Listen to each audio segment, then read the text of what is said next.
Oi, gente! Oi, turma 101, tudo bom com vocês?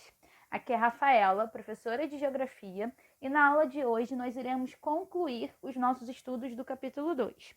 O conteúdo vocês podem encontrar nas páginas 7, 8 e 9 da apostila. Na última aula, nós nos dedicamos a entender o que era, os domínios naturais, na verdade, o que são os domínios naturais, e nos aprofundamos nos domínios tropicais, certo? Já na aula de hoje, nós vamos nos dedicar aos domínios temperados e aos circumpolares. Então, vamos lá. Os domínios temperados, eles têm a sua área compreendida, ou seja, eles estão situados entre os trópicos e os círculos polares. Dessa maneira, a gente vai ver que eles vão ser caracterizados por apresentar estações do ano bem definidas, como verões quentes e invernos frios. Eu costumo brincar que quando a gente fala que são estações bem definidas, é aquela ideia que a gente carrega com a gente desde que nós começamos a estudar geografia, desde que nós estudávamos estudos sociais quando a gente era pequenininho na escola. Se eu pedisse para uma criança desenhar um desenho do verão, vai ter sol, no inverno vai estar frio, no outono vai ter folhas caindo, na primavera as árvores florescendo. Estações do ano bem definidas são estações com as características clássicas, beleza? Dentro dos domínios temperados, o primeiro que a gente vai destacar vai ser as florestas temperadas, certo? Elas se desenvolvem exatamente nessas áreas com as estações climáticas bem definidas, com o verão quente e úmido, com presença de chuva, e o inverno rigoroso, ou seja, com o inverno frio, tá bom? Essa floresta temperada, a gente vê que ele é um bioma encontrado, por exemplo, ali no centro da Europa. Ele também vai estar, por exemplo, no leste dos Estados Unidos. O solo dessa floresta, ele tem uma característica de receber muito mais luz do que, por exemplo, da floresta tropical, certo? E qual vai ser a consequência disso? A consequência é que ele vai apresentar uma diversidade de vegetação rasteira e arbustiva muito significativa no seu interior, certo?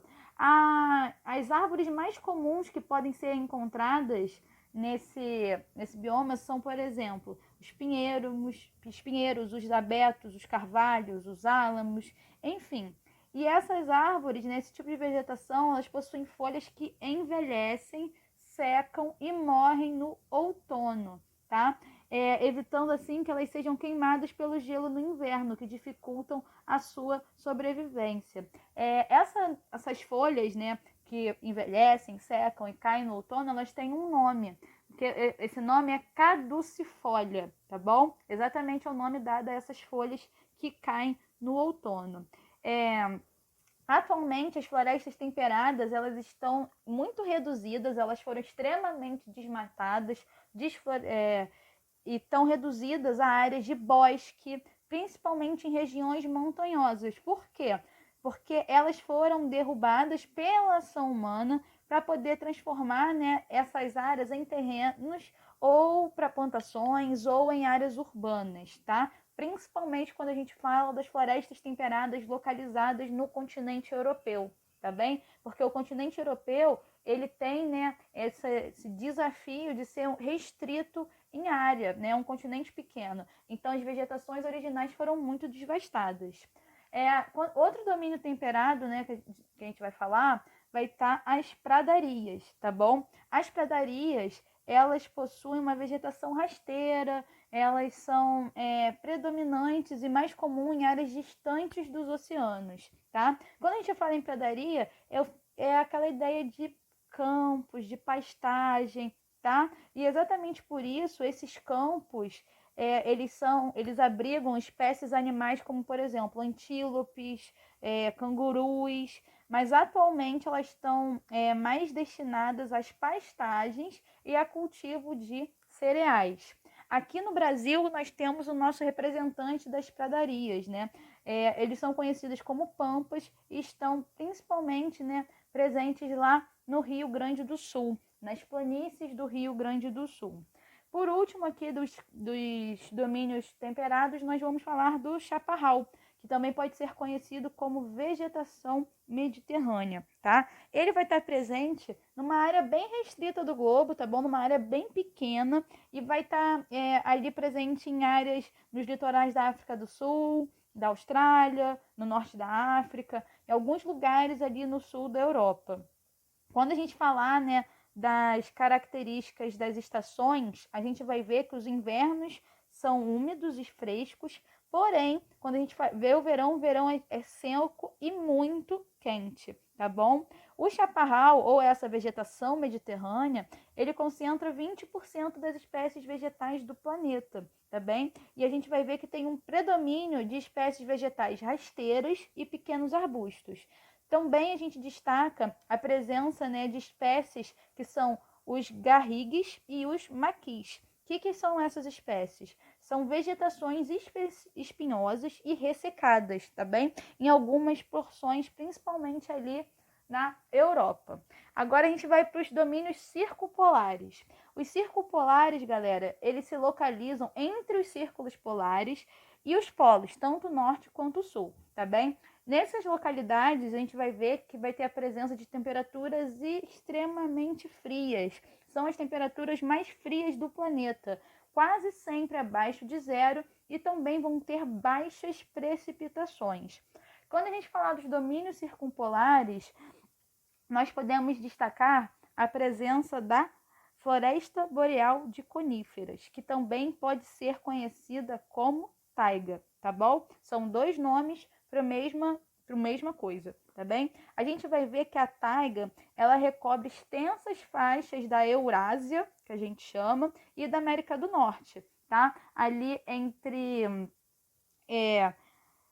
as florestas temperadas e as pradarias ao sul e no limite da tundra ao norte. O que é uma conífera, galera? Uma conífera é aquela ideia das plantas de Natal, tá bom?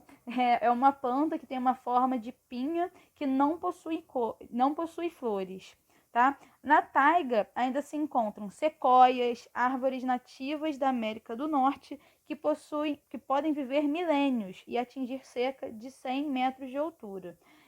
Quando a gente ainda também vai falar dessa fauna predominante das florestas de coníferas, a gente vai ver que vai ser composta como, por exemplo, insetos, mamíferos, onde a gente destaca os guaxinins, os esquilos, ursos, alces, castores, raposa, enfim, a gente vê isso muito em filme, né, aqui no Brasil, e aves diversas.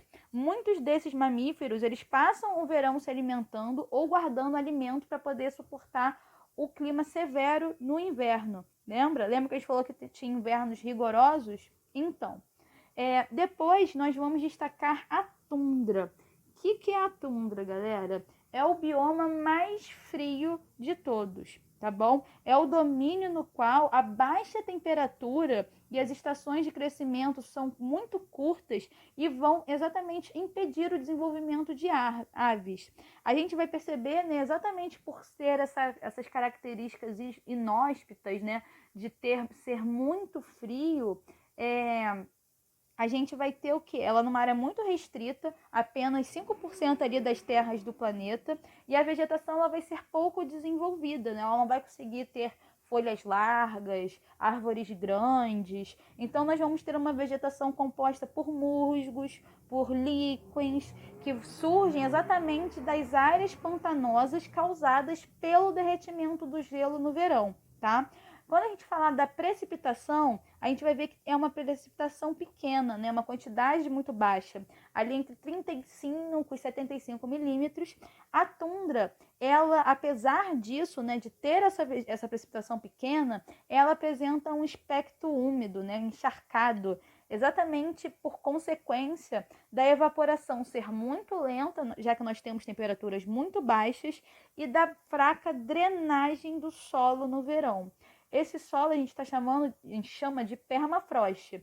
Permafrost é esse solo que permanece na temperatura ali do congelamento da água ou abaixo dessa temperatura durante, 2 anos, até mais, certo?